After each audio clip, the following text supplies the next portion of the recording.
Hello and welcome back to the next session of our video, that is the story of tea part 3.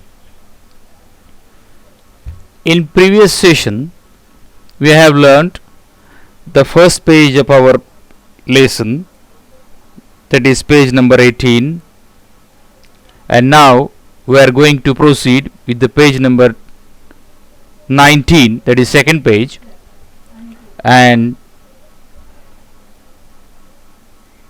it is starting from Assam in far northeast India and Nilgiris in South India. Here at this note we have completed all in the previous session. Now we'll proceed for the next. मागील व्हिडिओच्या भागामध्ये आपण या पाठाचं पहिलं पान संपवलं होतं आणि आता आपण पुढचं पान बघणार आहोत. Most people agree that tea is a refreshing drink. It contains no carbohydrates, fat or proteins. What gives tea its special and distinctive flavor is theanine as well as caffeine, which give the drink its stimulating quality. मित्रहो, आपण जर पाहिलं की बऱ्याच जणांचं असं म्हणणं आहे की हे एक ताजतवानं करणारं पेय आहे, रिफ्रेशिंग ड्रिंक, आणि याच्यामध्ये कोणतीही कर्बोदके, त्यानंतर चरबी अथवा कोणतीही प्रोटीन्स, प्रथिने समाविष्ट होत नाहीत, परंतु हे एक ताजतवानं करणारं पेय आहे. त्याचबरोबर it gives tea it special distinctive flavour, म्हणजे एक प्रकारे एक वेगवेगळी निरनिराळी चव आपल्याला यातून मिळते. त्यामध्ये असलेले थेनाइन आणि कॅफीन नावाच्या अंतर्भूत घटकामुळे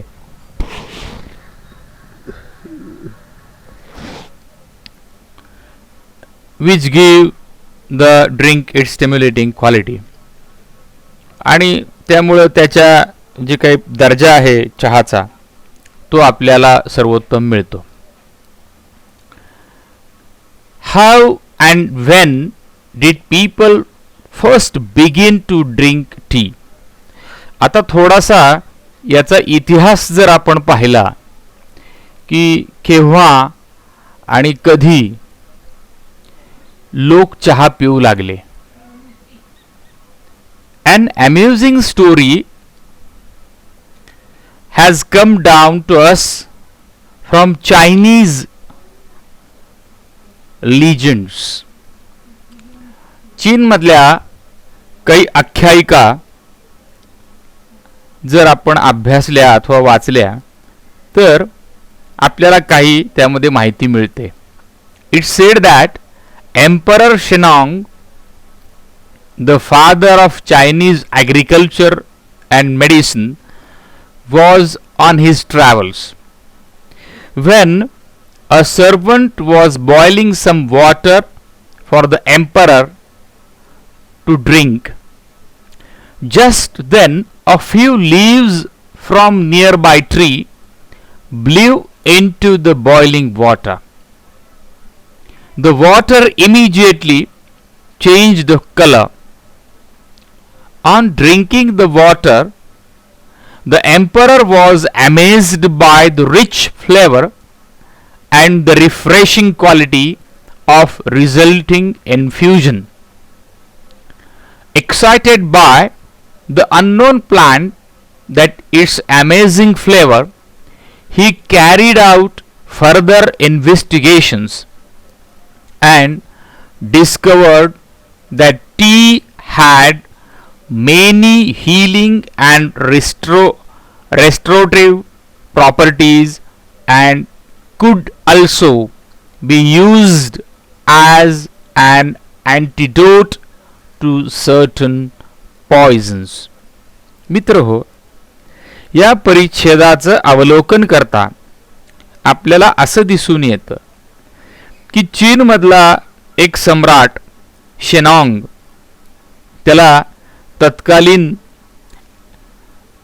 वेळेमध्ये ॲग्रिकल्चर जनक म्हटलं गेलं, शेती आणि औषधं या विषयाचं जनक म्हटलं गेलं.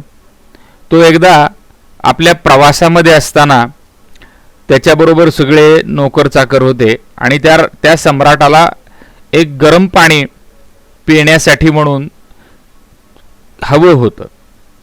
यामध्ये जेव्हा ते पाणी उकळायला लागलं त्यावेळेस जवळच्याच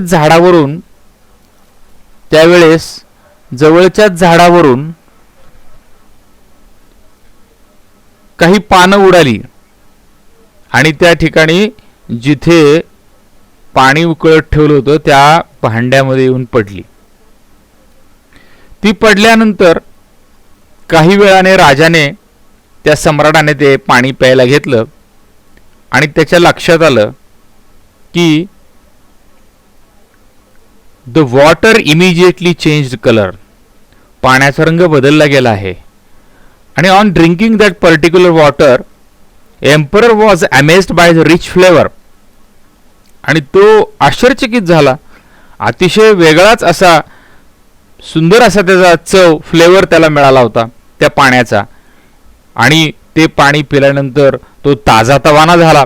refreshing quality of that infusion, ते जे मिश्रण झालं होतं उकळलेल्या गरम पाण्यामध्ये ते पडलेल्या पाण्याचं मिश्रण आणि त्यामुळे त्या पाण्याचा बदललेला रंग, या सगळ्या गोष्टी पाहून ते पाणी पिल्यानंतर एक ताजतवानं त्याला वाटलं आणि तो अमेज्ड म्हणजे थोडासा आश्चर्यचकित झाला. Excited by the unknown plant and it's amazing flavour, आणि तो उत्तेजित झाला की काय प्रकार आहे बाबा, हा कोणत्या प्रकारचा वनस्पतीचा भाग आहे, प्रकार आहे, कशाची पानं आहेत की जेणेकरून मला अशा प्रकारचा अनुभव आला. आणि मग त्याच ठिकाणी तो थांबून त्याने पुढचे संशोधन केलं, इन्व्हेस्टिगेशन केलं, शोध घेतला and discovered that tea had many healing and restorative properties. आणि मग त्यानं तिथं शोध घेतला, माहिती घेतली आणि ही जी पानं आहेत ह्या पानांचा हिलिंग म्हणजे उपचार करणे. मित्रो, आपण त्या ठिकाणी वहीमध्ये लिहा हिलिंग या शब्दाचा अर्थ इथे उपचार करणे. रेस्टोरेटिव्ह याचा अर्थ काय आहे, आरोग्यदायी. प्रॉपर्टीज म्हणजे गुणधर्म, आणि असे उपचार करण्यासाठी असलेली त्याचबरोबर आरोग्यदायी गुणधर्म असलेली पानं किंवा ही वनस्पती आपल्याला याचा उपयोग होईल. आणि त्यानं तसा तो अभ्यासही केला. And could also be used as an antidote to certain poison. अँटीडोटचा अर्थ इथं मित्र असा होतो की काही विषारी घटकांवर दिलेला उतारा. समजा काही विषारी घटक जर गेले असतील शरीरामध्ये तर त्याच्यावरचा काही उतारा देतात, त्यामध्ये या पानांच्या मिश्रणाचा उपयोग होईल असं त्याच्या लक्षात आलं. Yet another legend tells us that it was a Buddhist monk named Bodhidharma who was the first to use tea as a drink. आता अशा अनेक आख्यायिका आहेत. आणखी एक आख्यायिका अशी सांगते की एक बुद्धिस्ट मॉन्क म्हणजे काय की एक बुद्ध धर्माचा जो हे होता, बुद्ध भिक्खू होता, त्याचं नाव बोधिधर्म होतं आणि who was the first used to tea as a drink. आणि मग त्यानं पहिल्यांदा चहा या पदार्थाचा पिण्यासाठी उपयोग केला होता. He was keen to find a herb or a medicinal plant which would help him to stay awake and alert for a long period of time in prayer and meditation. आणि हा जो बोधिधर्म होता साधू, याचं एक संशोधन चाललं होतं. एक तो सारखं शोधत होता की अशी कुठली वनस्पती, असं कुठल्या आयुर्वेदिक गोष्टी आपल्याला मिळतील की त्या घेतल्यामुळे आपल्याला जास्तीत जास्त वेळ जागं राहता येईल, जास्तीत जास्त वेळ जागृत राहता येईल आणि त्या वेळामध्ये मी मेडिटेशन, ध्यानधारणा किंवा प्रार्थना जास्त वेळ करू शकेन. तर त्यावेळेला जेव्हा हा संशोधन करत होता त्यावेळेला त्याला ह्या चहाच्या ह्याचा पहिल्यांदा उपयोग केल्याचं काही दिसून येतं. After considerable search and trial he found that chewing leaves from the tea shrub acted as stimulant. आणि मग ह्या गोष्टी करत असताना हळूहळू तो पुढे प्रगती करत असताना या संशोधनामध्ये की टी शर्ब्स म्हणजे चहाच्या झाडाची जी छोटी छोटी झुडपं असतात, ॲक्टेड ॲज अ स्टिम्युलंट, याचा अर्थ काही उत्तेजक पेय,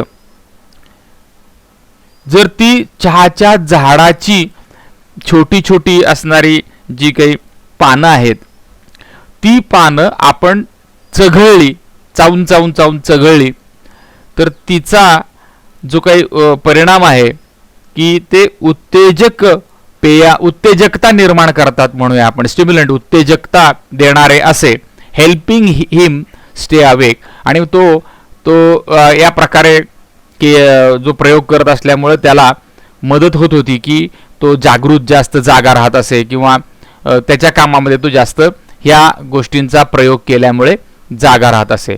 it was he who introduce the tree among his disciples in China.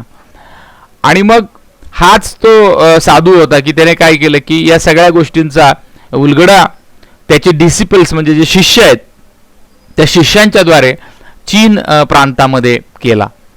It is said that the Japanese priest studying under the Buddhist teachers in China carried tea seeds and leaves back home with them. मग याच्यामध्ये Japan या प्रांतामधले, Japan देशामधले priest जे होते, धर्मगुरू जे होते, त्यांनी सुद्धा या बुद्धिस्ट टीचरच्या आधिपत्याखाली जेव्हा शिक्षण घेत होते त्यावेळेला त्यांनी सुद्धा काही बिया, पाने हे आपापल्या घरी किंवा आपल्या प्रांतामध्ये घेऊन गेल्याचं आपल्याला दिसून येतं. टर्किश ट्रेडर, तुर्कीमध्ये असणारा जो भाग आहे, the Turkish traders also began to bargain for tea on the border of Mongolia. आता तुर्की ट्रेडर्स म्हणजे व्यापारी, तुर्की व्यापारी सुद्धा आता बार्गेनिंग करायला लागले. म्हणजे चहाच्या ज्या पानं असतील किंवा चहाच्या संदर्भातल्या ज्या बाबी असतील याच्याशी ते आता बार्गेनिंग सुद्धा करू लागले. For the tea on the border of Mongolia, मंगोलियाच्या सीमेवर सुद्धा हे लोक चहासाठी देवाणघेवाण किंवा त्या प्रकारे काम करू लागले. In fact the story goes that the Chinese Emperor Hui Sung was so taken up with the tea that he set up a research into the best tea whisking method, best tea whisking method, and also hosted tea making and tea tasting tournaments in the court. So tea-minded was he that he failed to notice that Mongolia had actually taken over his empire. Chinese Emperor Huizong was taken up with tea that he set up the research into the best tea whisking method.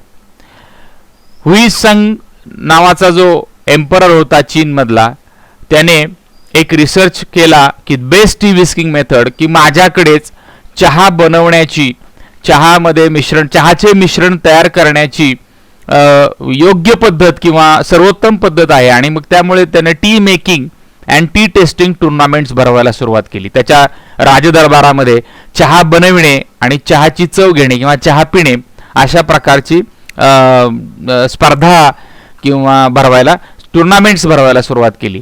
So tea minded was he that he failed to notice that Mongolia had actually taken over his empire.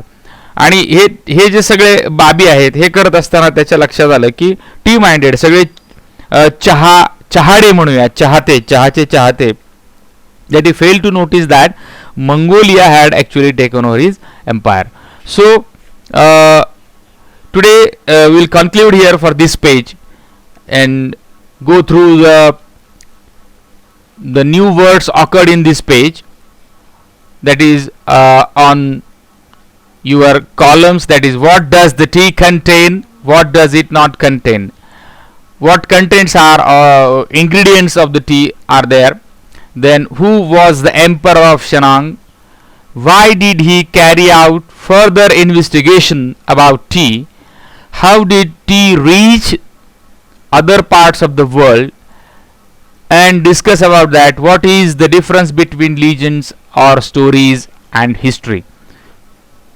So write down in your notebook with the simple English language and try to extract the new words regarding to the tea and write it in your English notebook. So that's all for today. We'll proceed for the next session in the next session of video. Thanks a lot for today. Thanks a lot.